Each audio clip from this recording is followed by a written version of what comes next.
We will have a new tax code for the new year and for a new era of American prosperity. We deserve it. Americans deserve a new tax code. They are doing something that's going to increase the debt enormously. It's going to be a job killer, and it's going to raise taxes. The CFPB was created as an agency, Chris, in the first place that had very little accountability, very little transparency. I expect that Mick Mulvaney will be on the job and he'll be calling the shots over there. The death toll continues to rise after militants attacked a mosque in Egypt during Friday prayers.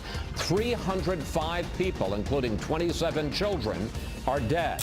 Malaysia, Colombia, Germany, Cayman Islands, Sweden, New Zealand, Peru, USA. The new Miss U. Over 6th Avenue in the greatest city in the world, New York City. Good morning, everybody. You're watching Fox and Friends First on this Monday morning. I'm Todd Pirro in for Heather Childers. Right now to our top story, President Trump getting back to work on tax reform with the year-end deadline fast approaching. But Democrats now threatening to stop the bill in its tracks. Griff Jenkins joins us live from Washington, D.C. And Griff, what can we expect this week?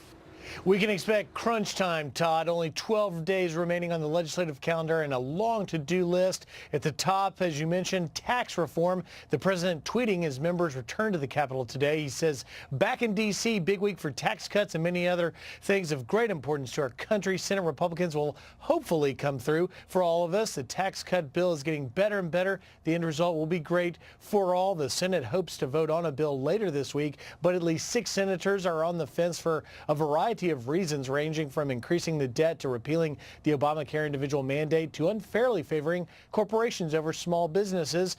But Republican Conference Chairman Senator John Thune predicts they'll get there. We have members who are expressing what are legitimate concerns, who have ideas about how to make the bill stronger and better, and we're certainly open to those, and we're going to have an open process on the floor of the United States Senate where people can offer amendments. Those amendments can get debated and voted upon. Congress must also pass the year-end spending bill by December 8th to avoid a government shutdown as Democrats hold out for a fix on what's known as the DACA program, Deferred Action for Childhood Arrivals, something Republican Senator Lindsey Graham says he's open to. I think most Americans want to give these Dream Act kids a more certain life. So let's do it in December. Let's do it for the good of the country. Let's take care of a lot of problems at one time to show the country we actually can function. So a lot to do. The president also hopes, Todd, to make progress on funding for that border wall. We'll see what happens. Griff Jenkins live for us in Washington. Griff, thank you very much. Meantime, opponents of the president's agenda say tax reform will make Americans dig deeper into their own pockets. But Republican Senator Tim Scott explains what he calls the direct dollar impact of the proposed overhaul. Well, if you don't pay income taxes and we increase your refund by 40%, that is a direct dollar impact. In other words, you'll have more money to use to keep those ends together. Those single mothers like mine who are working paycheck to paycheck, they will now not get a $9,300 deduction. We're doubling that deduction almost to $18,000. For a dual parent household, income household, we're going from around $12,700 for the standard deduction to around $24,000. What we focused on is making sure that those folks who are struggling to get ahead in life have more of their own money so that they can take care of the needs of their families. And I hope that we get it done by Christmas. If not, we'll be here through Christmas, looking at the end of the year. Right now to a Fox News alert, law enforcement across the country on high alert this holiday season as terrorists look to target U.S. trains. The TSA warning about attacks similar to the 2012 plot to derail a New York-bound train. An undercover FBI agent foiled that al-Qaeda plan after the would-be terrorists were caught scoping out the tracks. Security a major concern with more than 140,000 miles of rail from coast to coast. Al-Qaeda even publishing detailed instructions for how to derail trains in their propaganda magazine. A massive volcano on the brink of erupting, threatening the lives of thousands this morning. Indonesian officials raising the alert to the highest level, ordering the evacuation of 100,000 people from the popular tourist island of Bali. Rising ash from Mount Agung shutting down the airport and stranding 60,000 tourists. that volcano last erupting in 1963, killing more than 1,000 people. Egypt vowing to fight back after a terror attack at a mosque left more than 300 people dead. President Trump offering the U.S.'s full support in the fight against ISIS. Amy Kellogg live for us in Milan with the very latest. Amy, good morning. Hi, Todd. Well, President al-Sisi and also President Trump are vowing to wipe this problem out, and there is absolutely no doubt that the scourge of terrorism needs to be eliminated. But there is a debate today about the possible too heavy, counterproductively, I should say, heavy-handed tactics that have been used by the Egyptian government there in Sinai in the past few years. More on that in a moment. But the bottom line, Todd, is people are asking, if you can't feel safe in a mosque, where can you feel safe? I mean, this really ups the ante in Egypt. It's the first time terrorists there have targeted a Muslim place of worship. And that mosque was targeted because it's Sufi, a more mystical form of Islam that ISIS and its ilk detest, much like they abhor Shiites. Sufis have been threatened in an ISIS online publication recently. So why was the mosque that was attacked in Sinai unprotected? That is something people are also asking this morning. The terrorists, 30 strong, set off an initial explosion to cause panic. Many of them had pre-positioned themselves at the main entrance to the mosque and at the 12 windows to shoot at people escaping. President al-Sisi has vowed to strike back with an iron fist. He already carried out airstrikes on what the army said were the jeeps driven by terrorists. And now the Bedouin tribesmen are vowing revenge. No group has claimed responsibility, though at least one ISIS flag was found in the attackers' vehicles. Todd, this insurgency in North Sinai has been raging since 2013.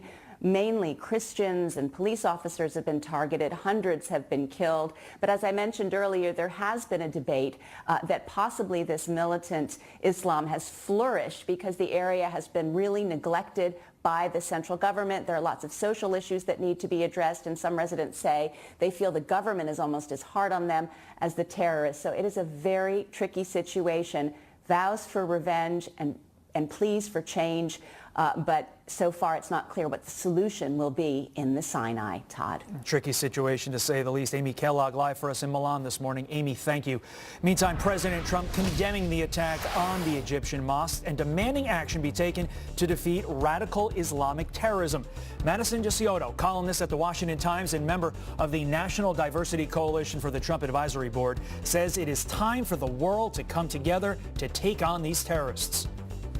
I think we're making great strides in this fight against radical Islamic terrorism, but I don't think it's nearly enough. If we look at last year alone, in 2016, 25,000 people across the world were killed by terrorism. Over half of these people were killed by radical Islamic terrorists. On top of that, 15,000 people were taken hostage or kidnapped. Over 2/3 of them were taken hostage or kidnapped by radical Islamic terrorism. And this is not just against Christians anymore. They're attacking their own. President Trump doubling down, urging Alabama voters to pick Republican Senate candidate Roy Moore instead of Democrat Doug Jones. Our commander-in-chief slamming, quote, liberal Jones in a tweet, writing, "The last thing we need in Alabama and the U.S. Senate is a Schumer-Pelosi puppet who is weak on crime, weak on the border, bad for our military and our great vets, bad for our Second Amendment, and wants to raise taxes to the sky. Jones would be a disaster." The latest poll numbers have Republican candidate Moore slightly ahead of Jones. Moore, as you know, has been accused of inappropriate contact with minors nearly 4 decades ago, which he denies. Alabama's special election is scheduled for December 12th. Senator Al Franken vowing to return to work this morning. The Minnesota Democrat breaking his silence, saying he will not bow out over sexual misconduct allegations. Have you talked about seriously resigning? Have you considered that? No. The Ethics Committee is looking into all this, and I will cooperate fully with it. But listen, I know I have a lot of work to do to regain the trust of people I've let down. Franken, who is accused of groping several women, going on to call himself a champion and ally of women. NFL protests showing no signs of slowing down. Roughly 24 players choosing to sit, kneel, or raise a fist during the national anthem on Sunday. Among them, Oakland Raiders running back Marshawn Lynch. This after President Trump called him out in a tweet for standing during the Mexican national anthem in Mexico City. That was last week while sitting for ours. But fewer fans are showing up to watch these protests. Pictures of empty seats at stadiums across the country once again making the rounds on social media. A Fox News alert, ISIS fanatics calling for attacks on Christmas markets nearly 1 year from the deadly truck rampage in Berlin. Our next guest, a terror expert, says running and hiding is no longer an option. Plus a battle over paintings with the Pentagon. The New York City College trying to profit off of art made by terrorists. 14 minutes after the hour now, in the White House slamming Pakistan for letting a wanted terrorist go free. Hafiz Saeed was released from house arrest despite having a $10 million bounty on him.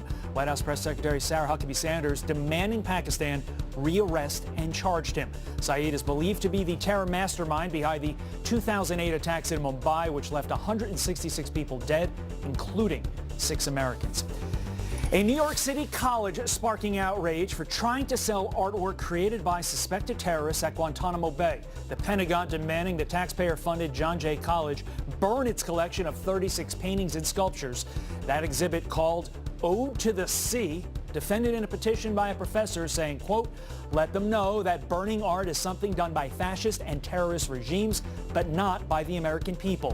One of the artists is even suspected of working directly with the mastermind behind the 9/11 terror attacks. Nearly 70 victims of 9/11 were alumni of that very college. It's unclear if any of those paintings have been sold. A Fox News alert now. ISIS now setting its sights on Christmas markets, hoping to mimic the carnage of last year's truck attack in Berlin. But Christians aren't the only ones being targeted, and Egypt is now vowing revenge for Friday's bloody rampage at a packed mosque. So what needs to be done to crush the radical ideology? Here to discuss is former member of the Israeli Special Counter Operations Terrorism Unit, Aaron Cohen. Mr. Cohen, as always, good to see you here. And I'm going to start out with what Americans are worried about. What should our officials here in the U.S. be doing so that terror does not strike between now and Christmas? Well, there's no way to stop terrorism. We haven't been able to stop it in Israel. We can slow it down. You slow it down by cranking up your intel gathering.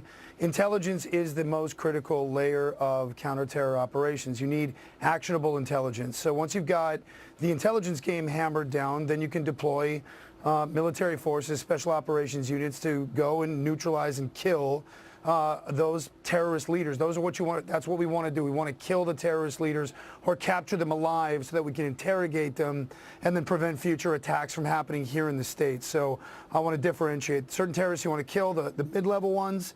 The leaders you want to capture so you can get more juice. You can squeeze them and you can prevent further attacks. The other thing that we need to be looking at here, since the intelligence in our country is still sort of finding itself. There's so many lone wolves out there. There's so much action we're seeing in Egypt right now. ISIS is still operating abroad. We need to bolster the defense while we're figuring out the intel. So what does that mean? It means that we need to get our soft target security up and increased incrementally and more aggressively, specifically for the holidays.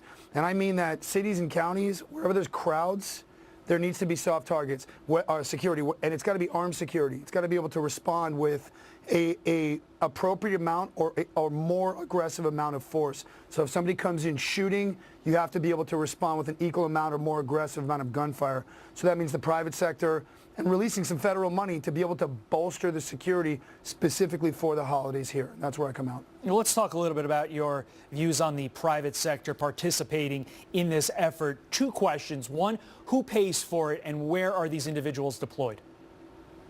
Well, let's scrap the $7 billion waste of mall cop money that we're spending on the TSA. Let's squeeze them out.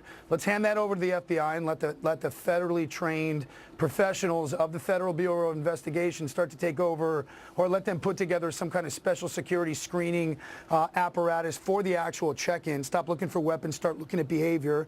There's $7 billion or at least $3 billion that's released from there, and then start feeding that to the cities so that they can start giving out contracts to private sector companies that are hiring vets that can function under stress, that have been operating operating in forward areas that are comfortable in and around terrorism. Get them armed, get them in uniform, and get them plain-clothed. Get them some additional active shooter response training. Start bolstering the private industry. I would start squeezing that money out of the TSA. You got $8 billion now, and we're still taking off our shoes, if you know what I mean. There's a lot of work to be done there, so we can start squeezing that money out from there. That's where I would go. In the 15 seconds we have remaining, will the appropriate authorities take the steps that you recommend? Probably not, and the reason why is there's a lot of steps that have to be done. So there's going to be a lot more of this run, hide, fight, report, situational awareness. We need to keep our eyes open and report. And the problem is it's not reporting and running and hiding doesn't stop the terrorists. So I don't think we're there yet. I don't think we're going to see a lot of different things happening, particularly for these holidays. But hopefully by this time next year, we'll be having a different conversation. There'll be some more layers in place. I have faith in the president that he's aggressive, and that's a positive sign. So we'll see. Aaron Cohen, insightful and eye-opening as always. Thank you very much, sir. Time now is 19 minutes after the hour. The accusations piling on, but Democrat John Conyers has at least one top Democrat in his corner. Is it one accusation? Is it two? I think there has to be. John Conyers is an icon in our country. He has done a great deal to protect women, Violence Against Women Act, which... The big dodge from Nancy Pelosi, and the tables have turned on a nurse whose tweet about white women sparked outrage online. Carly Shimkus here with how she's being punished. The nurse behind a controversial tweet no longer allowed to treat patients. Carly Shimkus with Fox News Headlines 24/7. Sirius XM 115 is here with a comment that set off a firestorm. Hey, Carly. A big-time firestorm this weekend. That's right. Good morning, Todd. An Indiana University health night nurse came under fire after writing a controversial tweet about white people. Now, Taisha Baker, who goes by the name Night Nurse on Twitter, posted this on her social media account.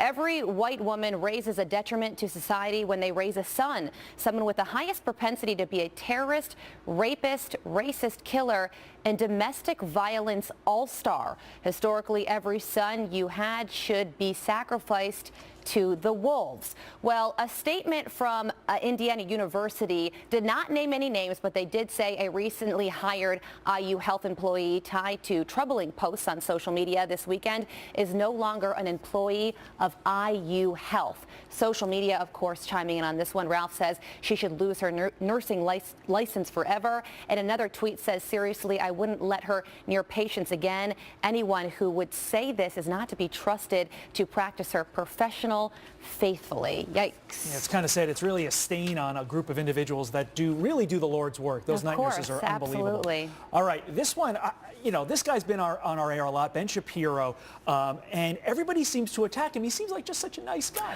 Well, Deborah Messing, she is an outspoken liberal actress. She appears to be pretty angry with the New York Times because they profiled that conservative commentator that you just mentioned, Ben Shapiro. They promoted the profile in a tweet saying, Ben Shapiro is a hero to millennial conservatives looking for an alternative to Trump and Trumpism. That did not sit well with Messing, who said, uh-oh, she canceled her subscription. Ian on Twitter says, oh no, you saw a viewpoint that disagrees with yours, the horror. And James also chimed in saying, what, your echo chamber not soothing you with enough confirmation bias? Another tweet says, if you can't handle a profile on a relatively logical and milquetoast conservative like Shapiro, then that's really problematic. So that's kind of what you're saying there, Todd, that his viewpoints are really widely accepted by a large swath of this country. The other, though, not so much. I love the way people call him anti-Semitic, yet he wears a yarmulke. I mean, I don't know what to do with that. And now there's this one. Speaking of wearing things, my guess is that somebody on Fox and Friends is going to want to get me in one of these at some point over the next 29 days. I think we're going to see some Todd Pirro calves really soon. These, what you're looking at, rompims. Remember those rompers for guys? They got a holiday makeover. Pretty pricey, too. These are $140, but if you get the Cyber Monday discount, you can snag them for $80. Edward on Twitter says, or Facebook rather, you can stop trying to make these a thing. It's not going to happen. Sorry, Edward, they really are going to happen because apparently according to some retailers, they are flying off the shelves. And you might just get one from me, Todd, in your Christmas stocking. I thought we were friends. And we got to do it. All right. Got to get you in one. I hope Edward's right. I hope this isn't a trend, but my gosh, I think I'm going to be in one. Shimkus, Carly Shimkus, as always, thank you so much. Thanks a lot. We'll be right back. Major battle brewing over who will lead the nation's consumer financial watchdog. The head of the Financial Protection Bureau filing a lawsuit after President Trump names his pick for top boss of the agency, championed by Democrats. Caroline Shively live in D.C. with details in the fight for control. Caroline. Hi there, Todd. This morning we have one too many heads of the Consumer Financial Protection Bureau. Leandra English is one of the two named to the acting position. And last night she filed a lawsuit to stop President Trump's appointment of his pick, White House Budget Director Mick Mulvaney.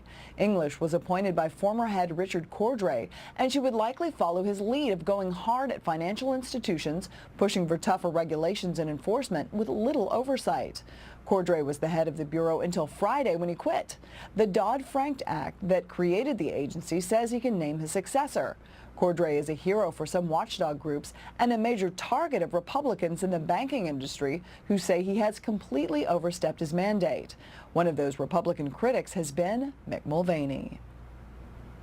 The place is just, it's a wonderful example of how a bureaucracy will function if it has no accountability to anybody. It turns up being a joke, and that's what the CFPB really has been in a sick, sad kind of way. So who's the boss, English or Mulvaney? Democratic Senator Elizabeth Warren backed English in this tweet, quote, "The Dodd-Frank Act is clear. If there is a CFPB director vacancy, the deputy director becomes acting director. Donald Trump can't override that." Oh yeah? Well, here's Republican Senator John Thune. The president's made this appointment. I suspect maybe that it gets litigated, that it ends up in court, but I think for the foreseeable future at least, my expectation is that Mick Mulvaney will be in that job, but I hope in the end it results in reforms to that agency. The suit asks for a judge to decide who becomes acting director and for a temporary restraining order to block Mulvaney from taking over before then. Todd? It's a good time to be a lawyer in D.C. as it has been for, well, forever. Caroline Shively live for us in the nation's capital this morning. Caroline, thank you. A huge week ahead for tax reform. President Trump now planning to crash a Republican policy meeting tomorrow to get his tax cuts through by Christmas. And in the same day, he's also planning to meet with the big four congressional leaders. So can they get it all done? Here to debate is Republican strategist Chris Prudhomme and Democratic strategist Sasha Burns. A very good morning to both of you. Chris, I will start it off with you. What happens this week? Do we get it done?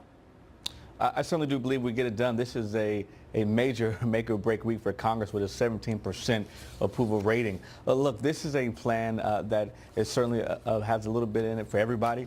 The key focus for the White House is going to be the middle class. This is a tax plan that is specifically for the middle class. You have 86% of families with households under 100,000 who were affected by penalties, and you have another 58% of penalties collected from households who make less than $50,000 a year. This is the part of the individual repeal mandate that the president supports, and that is in the Senate bill that they certainly look at taking out. These are things that we have to certainly stop and make it easier for Americans to make money and to be more successful. Sasha, same question to you. Do we get it done this week? No, I don't think so. I think we're going to see a lot of blame going around and another stunning Republican defeat. The problem that McConnell has right now is he's decided to do the tax bill on a party line vote. To do that, you have to have your party in line, and he doesn't starting from the top. So you have a total lack of leadership from Trump. If you look at his last 10 or so tweets, he's tweeted one about the tax bill, and it's that he hopes that the Senate Republicans can get this through. It's because he doesn't own it. You didn't see Cohen or Mnuchin out yesterday selling the bill, and there are about 25% of people who support it. That's less than his base. So the great irony of the salesman and the deal maker is that he doesn't sell, and the only deal he's ever cut has been with Democrats. Okay, so Sasha, follow-up question to you. What does get done? Because we obviously have to worry about hurricane aid, avoiding the government shutdown coming up on December 8th, and border issues as well. What does get done between now and, let's say, the end of the year? What's going to happen is, as you said, the big four are going to meet with Trump on Tuesday, and Schumer and Pelosi are going to sit Trump down and explain to him just how unpopular it's going to be if the government shuts down. And one thing that Trump really cares about is what people think of him. So once they do that, he's going to cut a deal with them as fast as you can imagine, and Dems will win a lot of priorities in terms of DACA and health care for kids. And, you know, big, beautiful year of Republican failures. Chris, question to you. Do you see the Chuck and Nancy love fest with the president? No, and certainly I can tell you going into the 2018 midterms, this is an important year for Republicans. Something is going to have to be accomplished, and I believe that's going to be tax reform. You already have, of course, we know we cannot count on Corker, Bob Flake, but then you have guys like Ron Johnson, who has particularly stated he's not overall pleased with the tax bill, but certainly in terms of small business, but plans to support it. So I certainly think we will get things accomplished, and it will be an effective year. This is something that is closest to home as for all Americans. When you look at, obviously, hurricane relief, of course, both sides of the aisle, I believe, can agree up on that. No one wants to have a government shutdown. That's obviously something that potentially maybe kick down to Christmas, worst case scenario, but I believe we will come to a comfortable solution at that as well. Okay, we're talking solutions here. Quickly in the time we have remaining, Sasha, what does a potential deal with the Democrats look like? And then I'll follow up with Chris, what he thinks the ultimate tax reform bill looks like. You get the extension for DACA. You don't get any funding for the wall. And you get a compromise and extension of the children's health care bill. Chris? Overall, at the worst case scenario, looking at a 50-50 vote, Pence will have to come in and, of course, break the tie. I certainly do believe that tax reform will go through. It's going to be a very challenging, tough week, but of course the president will be working the phones as well as the White House to get something done and accomplished. That was a very civil debate between Chris and Sasha. Methinks it's not going to be the exact same way this week. We can in the halls disagree of without being Congress, disagreeable, Todd. You guys can. I just worry that our friends and representatives there in the nation's capital cannot. Chris Prudhomme, Sasha Burns, thank you very much for your times early on a Monday.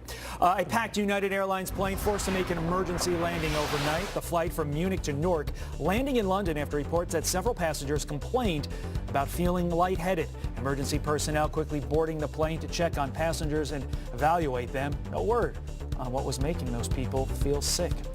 A teenager who's considered a person of interest in the death of his grandmother claims he did nothing wrong. 15-year-old Logan Mott arrested by Border Patrol agents at the Canadian border in Buffalo, New York, after driving a car all the way from Neptune Beach, Florida. Police finding what they believe to be his grandmother's body in the backyard of his home after Mott's father returned home from vacation and found his son missing. Mott has not been charged with her death, but is being held on a grand theft warrant.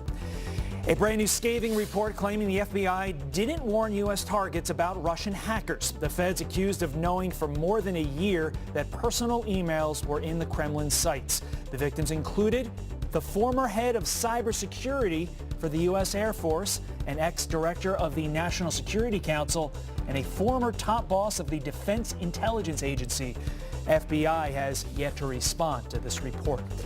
House Minority Leader Nancy Pelosi coming to John Conyers' defense. The California Democrat even putting Conyers on a pedestal.